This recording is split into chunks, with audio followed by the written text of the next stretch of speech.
Dan yang kedua kalinya sholawat serta salam semoga terhaturkan kepada baginda Rasul Nabi Agung Nabi Muhammad Sallallahu Alaihi Wasallam, Nabi pembawa risalah Al-Quran yang telah menunjukkan kita dari zaman biadab menuju zaman yang beradab lantaran ajaran-ajaran Al-Quran.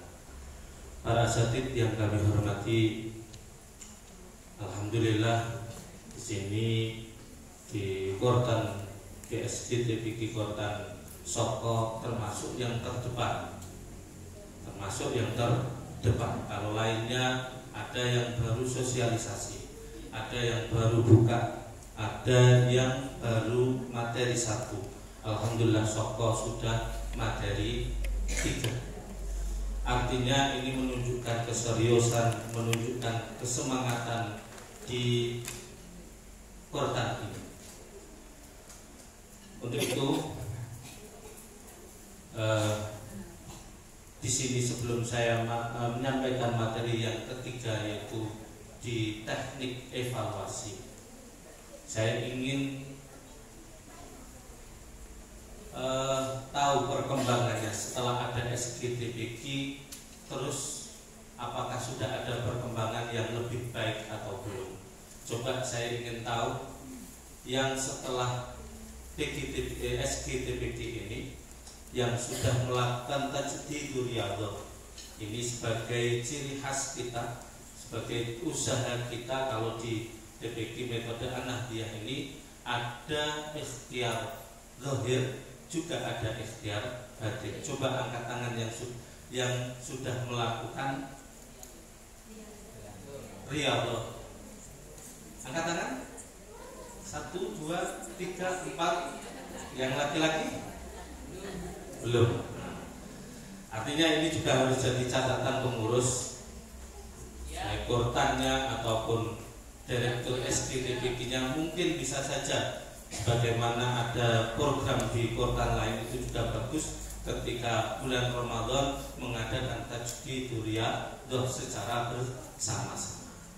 Terus yang sebelum SGTPQ belum menggunakan ketukan, angkat tangan. Yang sudah masih menggunakan ketukan, angkat tangan. Yang masih menggunakan ketukan, 1, ya sekitar 10% dari yang hadir ya. Terus setelah SGTPQ menggunakan semua, ya, baru mulai ya, alhamdulillah. Terus untuk sistem klasikal, saya ingin tahu untuk yang sistem klasikal sudah berjalan dengan baik atau belum?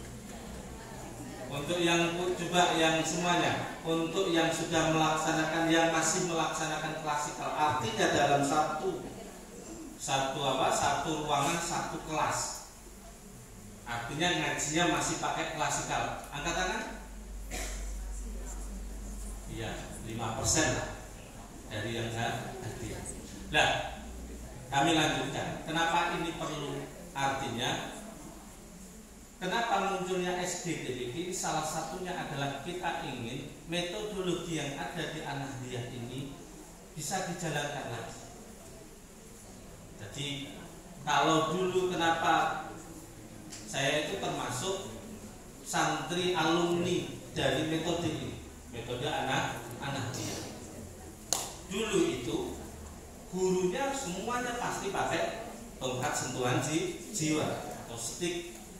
Gurunya juga masih semangat-semangatnya melakukan riyadhah, sehingga hasilnya pun juga baik.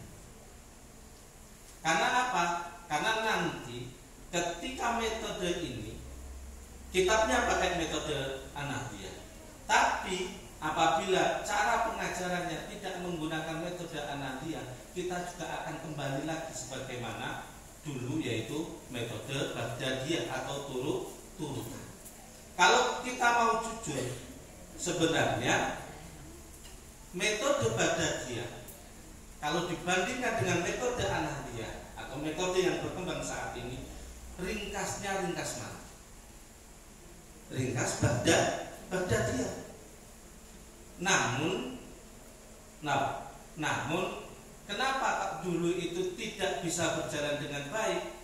Karena tidak ada manajemen pengajaran yang baik. Nah, An-Nahdiyah ini akan kembali lagi seperti itu apabila jenengan selaku pengajar An-Nahdiyah sudah meninggalkan cara mengajar yang ditentukan oleh metode itu. Nah, untuk itu diadakan SGTBK dengan harapan apa? Dengan harapan metodologi pengajarannya dan lain sebagainya bisa kembali lagi sesuai dengan apa yang ditetapkan oleh metode An-Nahdiyah. Besar harapan kami dari Mabin Langitan setelah setiap mengikuti SGTBK ada perubahan yang dibawa di TBK masing-masing. Jadi seperti kemarin di awal tentunya pasti diterangkan tentang kapan harus melakukan tajdidul riyadhah, gitu.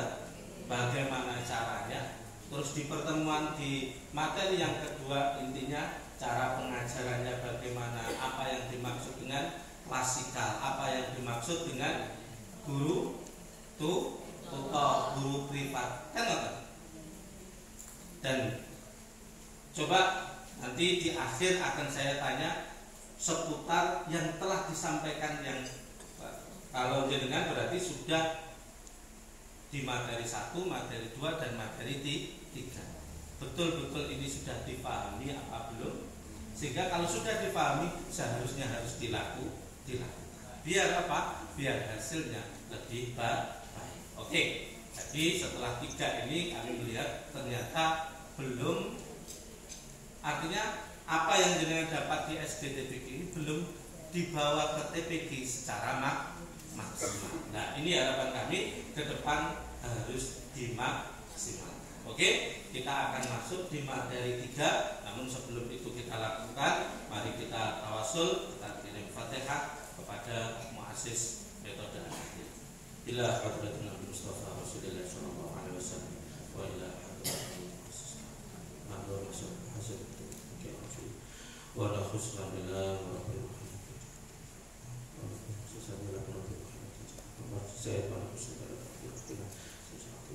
ولا خصوصا إلى الفاتحة. أعوذ بالله من الشيطان الرجيم. بسم الله الرحمن الرحيم. الحمد لله رب العالمين الرحمن الرحيم مالك يوم الدين إياك نعبد وإياك نستعين اهدنا الصراط المستقيم صراط الذين أنعمت عليهم غير المغضوب عليهم ولا الضالين. Amin. Sebelumnya saya tanya, sebenarnya saya agak ini kemarin sudah disampaikan ya? Belum? Oke. Oh ya. Bismillahirrahmanirrahim. Kita akan membahas tentang pengelolaan evaluasi program buku paket menjauh di metode An-Nahdiyah dalam waktu satu pertemuan berapa menit? 60 menit. Itu dibagi menjadi berapa? Menjadi 3. Pertama apa? Tutorial awal. Selama berapa menit? 20 menit. Terus yang kedua adalah privat atau penilaian atau evaluasi. Terus yang ketiga adalah tutorial yang kedua. Nah, yang kita bahas pada saat ini adalah yang kedua, yaitu privat. Nah, di sini kita akan membahas tentang bagaimana evaluasi yang ada di metode An-Nahdiyah. Makanya tadi kami sangat berharap ini bisa berjalan dengan baik. Jadi harus berjalan dengan baik kalau tadi sistem 3 itu betul-betul dijalankan. Tidak, non sewu, yang berkembang pada saat ini banyak yang menggunakan metode Nahdiyah, tapi sistem pengajarannya masih seperti metode Baghdadiyah. Bahkan tanpa target. Bahkan wis pokoknya ngaji, nanti kak ini diselesaikan sampai kapan tidak tahu. Sehingga ada yang 3 bulan. Mungkin orang yang awal berupaya untuk tetap satu halaman 1 kali tatap muka. Ada yang saat ini 6 bulan. Ada yang bahkan 1 jilid itu ditempuh 1 tahun. Ada di sini? Ada. Astagfirullah. Ya. Padahal asalnya adalah 1 halaman itu ditempuh 1 kali tatap muka. Waktu itu belajar di TPG, 1 halaman ditempuh 1 kali tatap muka. Nah saat ini di Mampir Langitan sudah ditetapkan bahwa 1 jilid itu ditempuh dengan 4 bulan atau catur bulan. Sehingga 1 halaman itu rata-rata antara 2 dan 3 hari.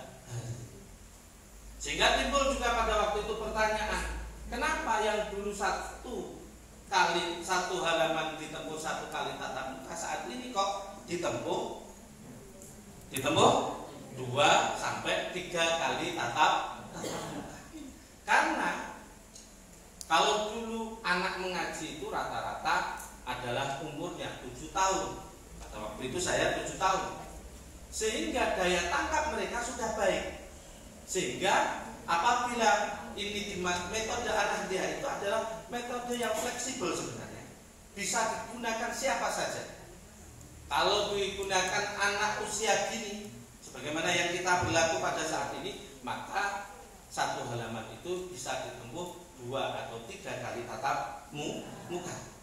Kalau yang masuknya adalah usia anak-anak atau tadi dimulai umur 7, maka bisa dengan menggunakan 1 halaman 1 kali tatap muka. Nah apabila SMP, SMA mungkin, dan ini pernah saya mencoba ketika ada anak masuk TPG, ternyata memang belum ngajinya masih jelek sekali, sehingga saya gunakan metode Nahdiyah itu 1 hari bisa menempuh 3 sampai 5 halaman. Karena apa? Karena daya tangkapnya sudah baik. Lah, kembali lagi ke materi. Kalau saat ini yang kita hadapi adalah anak-anak usia dini, yaitu 3,5 sampai 4 tahun. Maka yang harus kita lakukan adalah antara 2 sampai 3. Dan Mampir Langitan sudah membuat kalender pendidikan, sudah menetapkan, sehingga kalau jenengan mengikuti ini, mestinya dalam 1 tahun itu bisa 3 kali kenaikan. Oke. Nah, di sini sangat penting. Tadi yang metode pengajaran harus berjalan. Kalau bisa di sini kita katakan harus ada perencanaan. Kalau di sini kita katakan kurikulum, dan sudah ditetapkan di Mampir Langitan kapan metode, bagaimana cara pengajarannya, dibagi menjadi 3, ada tutorial, ada privat, ada tutorial yang kedua, terus kita siapkan ada silabusnya. Artinya itu sebagai bentuk kurikulum. Nah, kurikulum ini sangat penting. Jadi dalam pendidikan ada 3 dimensi yang saling berkaitan. Yang pertama kurikulum, atau tadi perencanaan pembelajaran yang baik. Kita sudah ada di buku pedoman ini kurikulum. Terus proses pembelajaran. Kalau di metode Nahdiyah sudah ditetapkan tutorial awal, ada privat, ada tutorial yang kedua. Ada ketika tutorial di situ ada yang namanya pretest. Yang ini jarang sekali guru-guru kita melaksanakan. Masih paham dengan pretest? Apa pretest? Hah?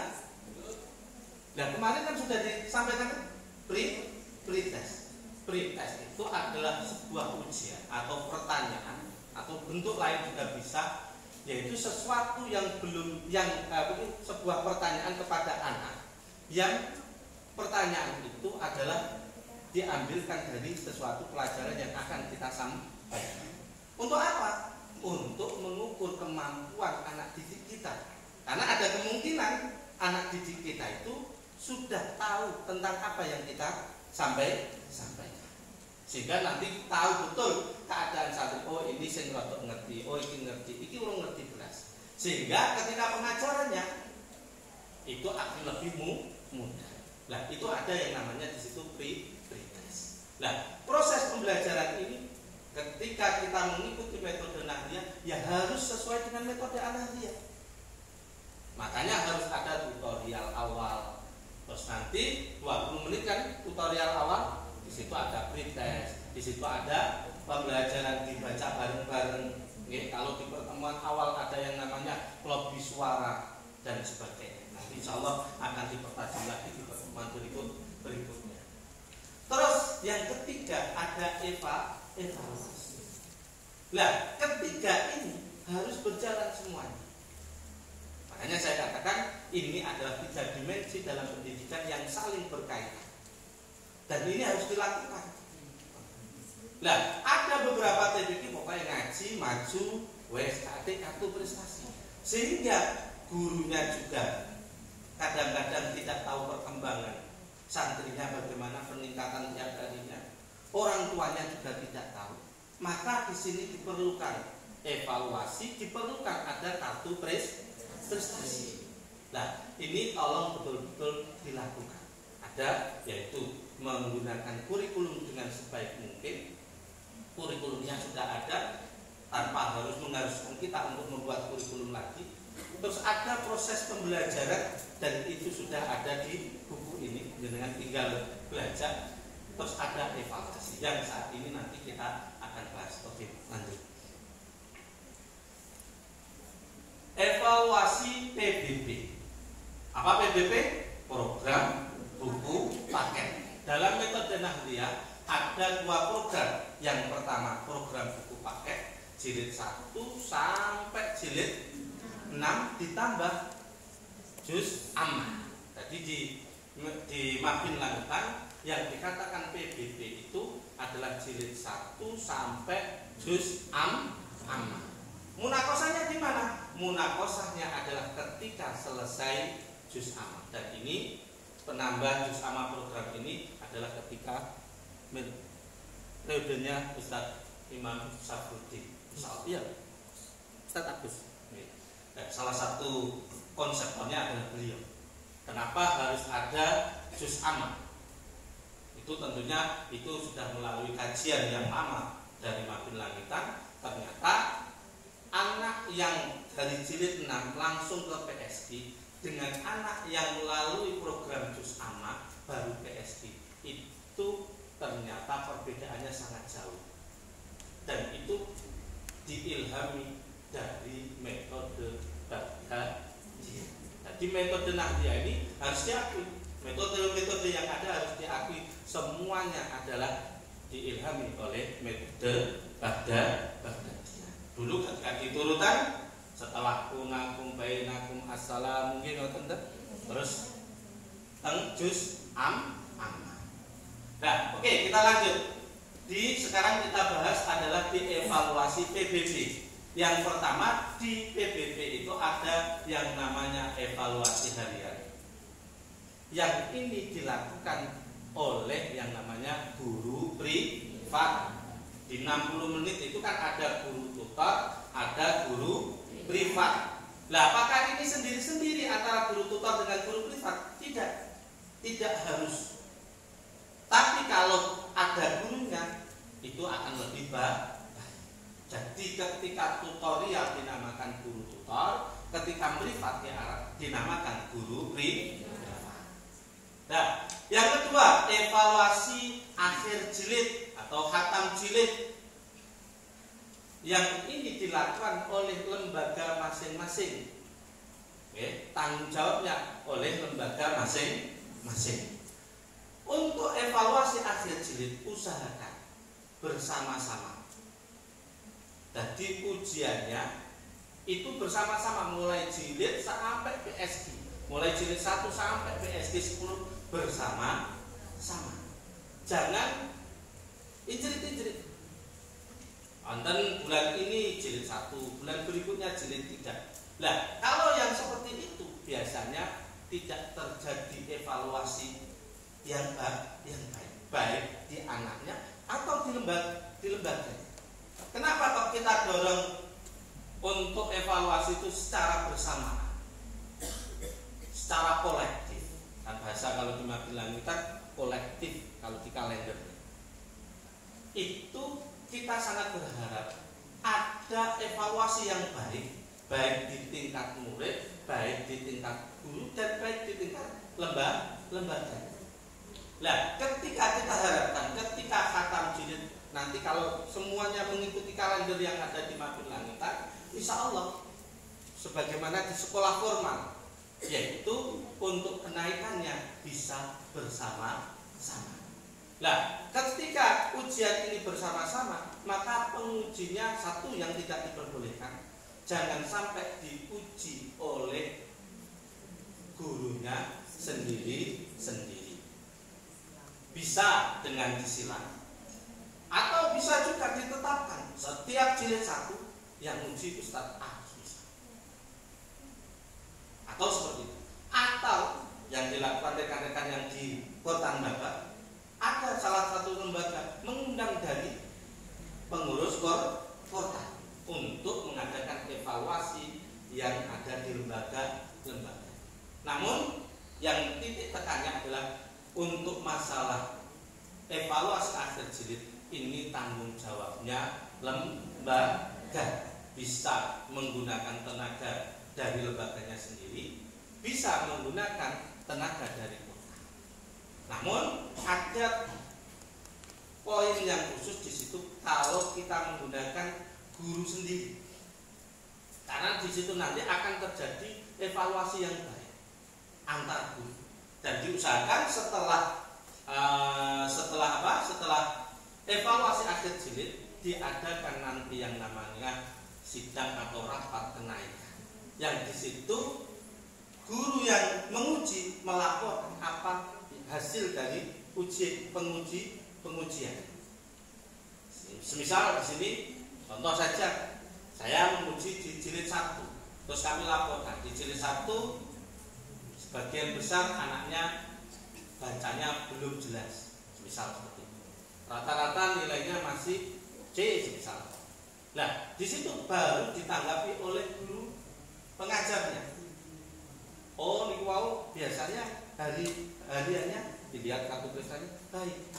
Bisa saja mereka Nah, itu kalau terjadi